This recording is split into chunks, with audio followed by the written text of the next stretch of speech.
Galeria e Artit Bashkëkohor Tiranë sjell këtë fundvit një atmosferë tepër emocionale me punimet e artistit Bledar Gramo. Ekspozita më e re e titulluar 36 si numri i shkronjave të alfabetit shqip është në vetvete një vepër e gjallë arti. Ajo i fton vizitorët në një arkitekturë ndjesish me vepra pamore, zanore dhe lëvizore. Kuratori i ekspozitës, Alban Kardashi, e personifikon autorin me një arkitekt që arrin të shkrijë mes tyre ikonën, gjuhën, zërin, trupin dhe historinë.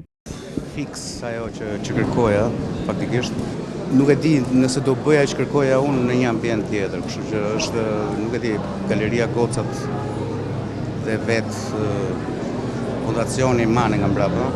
Më kam bërë sot surprizohem nga vetë nga puna ime. Koncepti kuratorial i kësaj ekspozite është ndërtuar në simbologjinë e numrit 36, pra 36 gërmat e alfabetit dhe 36 figura historike të trojeve shqiptare.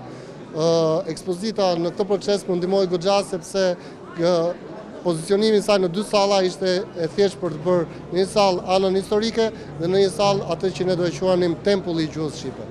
Vetë artisti i përket kategorisë së krijuesve që figurën e përdorin për të ilustruar materjen, por edhe për të ndërtuar sisteme kujtuese nëpërmjet narrativës historike. Edhe ndarja e punëve të tij në dy grupime përfaqëson pikërisht kalimin emocional të shikuesve nga njëra gjendje në tjetrën. Kjo ekspozitë mbyll prurjet artistike të vitit 2025 në Galerinë e Artit Bashkëkohor Tiranë, e cila me mbështetjen e Fondacionit Mane është kthyer në një pikë referimi e vlerave më të mira të artit bashkëkohor.